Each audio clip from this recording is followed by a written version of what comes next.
좋은 날입니다. 6월 26일 GT 묵상에 함께 하신 여러분 환영하고 축복합니다. 오늘은 욥기 40장 1절에서 24절 말씀으로 베헤못에 대한 질문이란 제목으로 하나님 말씀 나누겠습니다. 본문 말씀 먼저 읽어봅니다. 제40장. 여호와께서 또 욥에게 일러 말씀하시되, 트집 잡는 자가 전능자와 다투겠느냐? 하나님을 탓하는 자는 대답할지니라.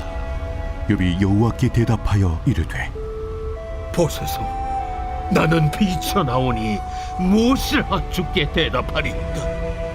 손으로 내 입을 가릴 뿐이로소이다. 내가 한번 말하여 싸운 적 다시는 더 대답하지 아니하겠나이다. 그때 여호와께서 폭풍우 가운데서 욥에게 일러 말씀하시되, 너는 대장부처럼 허리를 묶고 내가 네게 묻겠으니 내게 대답할지니라. 네가 내 공의를 부인하려느냐? 네 의를 세우려고 나를 악하다 하겠느냐? 네가 하나님처럼 능력이 있느냐? 하나님처럼 천둥소리를 내겠느냐? 너는 위엄과 존귀로 단장하며 영광과 영화를 입을지니라. 너희 넘치는 노를 비우고 교만한 자를 발견하여 모두 낮추되 모든 교만한 자를 발견하여 낮아지게 하며 악인을 그들의 처소에서 짓밟을지니라. 그들을 함께 진토에 묻고 그들의 얼굴을 싸서 은밀한 곳에 둘지니라. 그리하면 네 오른손이 너를 구원할 수 있다고 내가 인정하리라. 이제 소같이 풀을 먹는 베헤못을 볼지어다.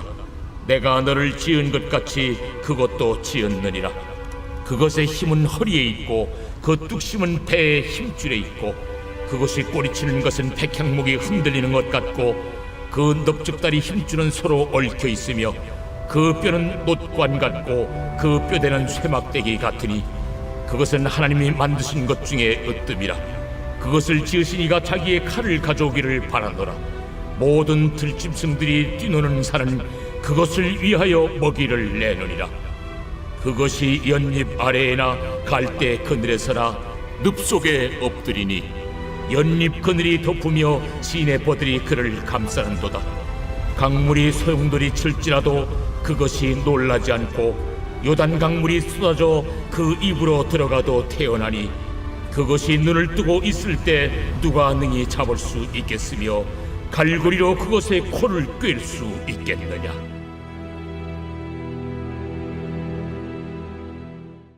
네, 하나님께서 38장에 등장하셨습니다. 그리고 계속해서 하나님이 어떤 질문들로 또 자신의 위엄을 드러내시면서 욥과 대화한다 혹은 욥에게 가르치고 계신다라고도 볼 수 있습니다.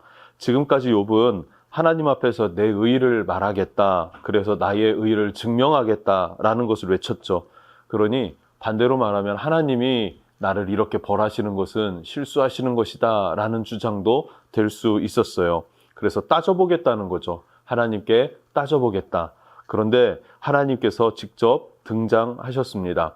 그리고 나서 2절 말씀을 보면 욥을 향하여 하나님이 뭐라고 말씀하시냐면, 트집 잡는 자, 전능자와 다투겠느냐? 하나님을 탓하는 자는 대답할지니라.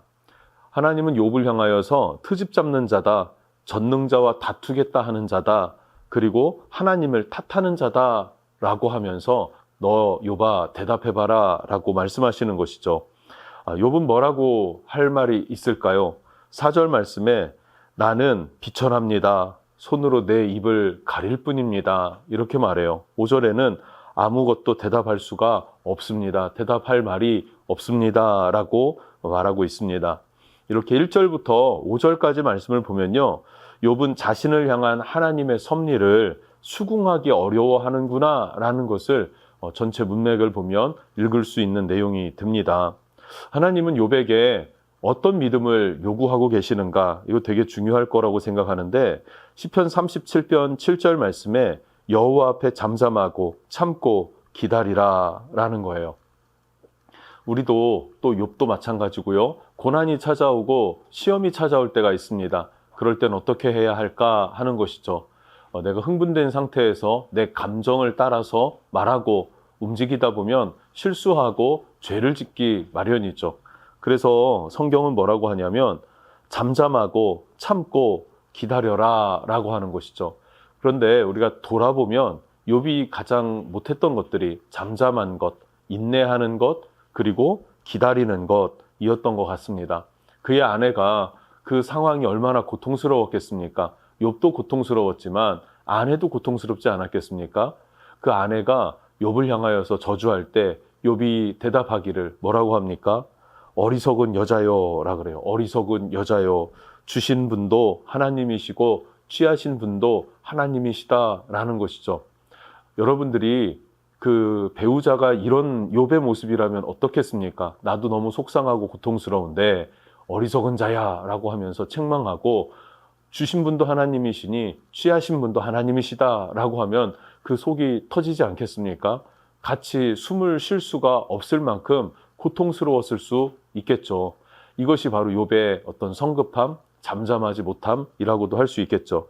친구들이 욥을 향하여서 정죄할 때에 그런가 보다 나를 위해 기도해다오 한마디를 했다면 어땠을까 하는 생각은 들지 않습니까? 어떻습니까? 근데 반면 우리 예수님은 어떻습니까? 예수님은 이사야서에 입을 열지 않으셨다라 그래요. 도수장에 끌려가는 어린 양처럼 잠잠하셨다라고 말하고 있습니다. 잠잠히 자신의 길을 묵묵히 걸어가신 예수님. 그 예수님을 본받아 우리가 고난 중에 있을 때, 고통 가운데 있을 때 무언가를 호소하기보다는 물론 하나님 앞에 은혜를 구하는 것 필요하고 하나님 앞에 외쳐서 건져달라고 또 하나님 의지하는 것 이것은 너무나 중요하겠죠.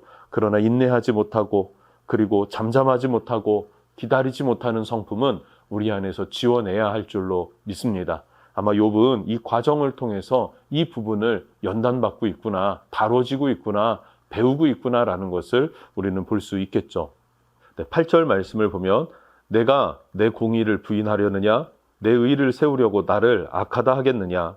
욥이 하나님의 공의를 부인하고 또 욥 스스로의 의를 세우려고 하나님을 악하다고 표현한 것이 된 것입니다.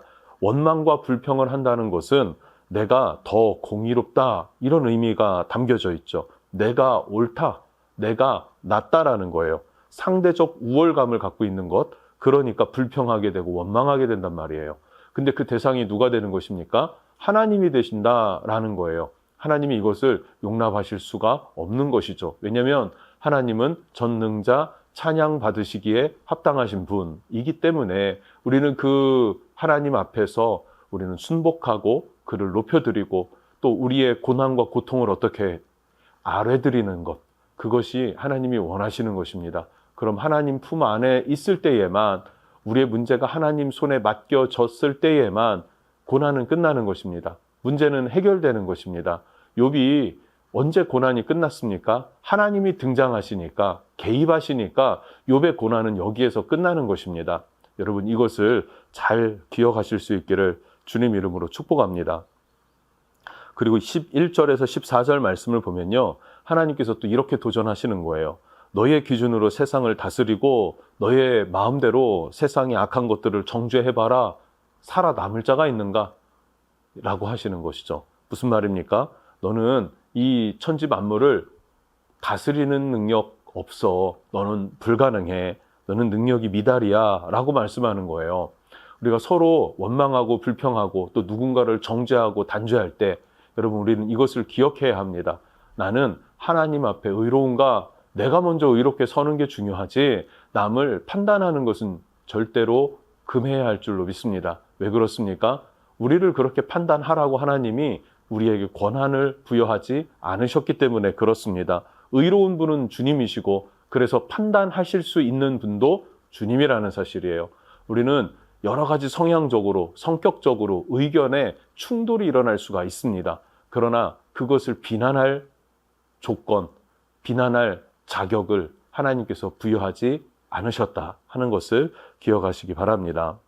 네, 오늘 가장 중요한 부분일 수 있는데 15절부터 24절입니다. 베헤못이라고 하는 동물이 등장합니다. 베헤못. 하나님께서 베헤못을 언급하셨는데 지금은 이 베헤못이 무엇인지 정확하게 알 수는 없습니다. 신화적인 동물이라고도 말하지만 하나님께서 지으셨다라고 말하는 것을 보면 신화적 동물은 아닙니다. 그래서 가장 학자들이 주장하는 것 중에 하나는 이집트 말로 이 베헤못이 하마라고 합니다. 하마가 가장 적절할 수 있고요. 또 많은 학자들은 초식 공룡을 의미한다라고도 말하고 있습니다. 초식 공룡. 이것도 일리가 있는 이야기입니다. 중요한 것은 사람이 이들을 제압할 수 있냐 하는 것이죠. 초식 공룡은 가장 크고 그 힘이 세지 않습니까? 그런데 사람이 그것을 제압할 수 있냐? 아니죠. 포획할 수 있냐? 불가능하다는 거예요. 하마도 마찬가지 아닙니까? 사람이 그것을 포획하거나 제어할 수 있냐? 아니요. 그럴 수가 없다라는 것이죠. 하나님께서 욥에게 베헤못을 통해서 하시고자 하시는 말씀은 무엇입니까? 하나님의 창조물도 다스리지 못하면서 하나님을 대신해 세상에 공의를 세우겠다고 하니 그것이 가능하겠느냐라고 말씀하시는 거예요. 더 나아가서는 그런 너희가 그것보다 더 깊고 더 오묘한 원수 마귀와의 영적 싸움을 승리할 수 있겠느냐, 마귀를 대적할 수 있겠느냐라고까지도 우리 스스로에게 대답해 볼 필요가 있는 것입니다. 그러면 우린 이런 생각 들지 않습니까? 하나님은 왜 시험 받는 욥에게 그래도 믿음을 지켰고 하나님을 향하여 원망하지 않으려고 애썼던 욥에게 하나님은 왜 이렇게 혼내시나, 위로해 주지도 않으시고 그 질문에 답변도 안 해주시면서 혼만 내시는 것처럼 느껴지지 않습니까? 이것은 하나님과 우리의 격차가 그만큼 크기 때문이지 하나님이 욥을 그 친구들과 같이 정죄하려고 계속해서 질문해 내시는 것이 아니라는 사실을 여러분 기억하실 수 있기를 축복합니다. 이 말은 결과를 보면, 욥의 인생의 결과를 보면은 우리가 동의할 수밖에 없는 부분이 될 거예요. 하나님은 그냥 그의 나타나심만으로도 우리는 그 압도함 가운데 하나님 앞에 엎드릴 수밖에 없는 거죠. 그것을 경외함이라고 하지 않습니까? 예, 하나님은 그런 하나님이시다. 그 하나님은 왜 그렇게 혼만 내시는 것처럼 보이는가 하는 것은 시험이죠, 시험. 시험이 무엇인지를 우리가 생각한다면 쉽게 답을 찾을 수 있을 것 같습니다. 하나님은 욥에게 시험을 허락하셨고 그 시험을 통해서 욥의 수준을 끌어올리는 중에 있습니다. 수준을 끌어올리기 위해서라면 잘못된 것을 이야기를 해줘야 되고 설명해줘야 되고 인식시켜줘야 되겠죠. 바로 그 과정에 있다라는 것을 여러분 기억하기를 바랍니다. 신학교에 들어갔을 때 이런 얘기를 많이 들었습니다. 1학년 때는 담임 목사라는 거예요. 아주 큰 교회, 대형 교회 담임 목사 수준으로 자기가 들어왔다라고 생각을 한다는 거죠. 2학년이 되면 뭐 전도사가 되고 3학년이 되면 뭐 집사님이 되고 또 4학년이 되면은 일반 평신도라고 할까요? 일반 성도가 되어져서 졸업하게 된다. 뭐 이런 얘기들을 합니다. 무슨 말입니까? 배울수록 알아갈수록 고개를 숙일 수밖에 없는 거죠. 겸손해질 수밖에 없는 거죠. 예, 저도 실제 그런 경험을 해봤던 것 같고요. 그리고 욥도 마찬가지입니다. 시험을 통해서 온전한 것 같지만 그는 점점점 성숙해져가는 과정 가운데 있고 이 성숙의 과정 가운데 하나님께서 가르치신다라는 것을 우리는 기억했으면 좋겠어요. 베헤못, 우리의 힘으로 통제할 수 없는 것이 한두 가지겠습니까? 그런데 하나님을 향하여 대적한다니, 하나님을 향하여 무언가를 따지려 든다니 그건 말이 안 되는 것이죠. 우리의 삶도 우리의 믿음도 돌아볼 수 있기를 바랍니다. 기도하겠습니다. 하나님, 우리가 이 땅을 살아갈 때 원망과 불평한다는 것은 내가 하나님보다 더 공의롭다, 내가 옳다, 내가 더 낫다 라고 하는 상대적 우월감을 드러내는 표현들입니다. 하나님, 우리로 하여금 불평의 말이 나가지 아니할 수 있도록 우리의 입술의 문을 지켜 주시옵소서. 세상에 하나님께서 지으신 짐승, 그것도 컨트롤할 수 없는, 제어할 수 없는 우리들이 세상에 하나님의 이치들을 어떻게 다 이해하며 하나님을 대신해서 어떻게 통치하며 그리고 영적인 싸움은 어떻게 싸울 수가 있겠습니까? 하나님, 날마다 겸손히 주님 의지하여서 예수 안에서 승리하는 삶 되게 하여 주시옵소서. 예수님의 이름으로 기도합니다. 아멘.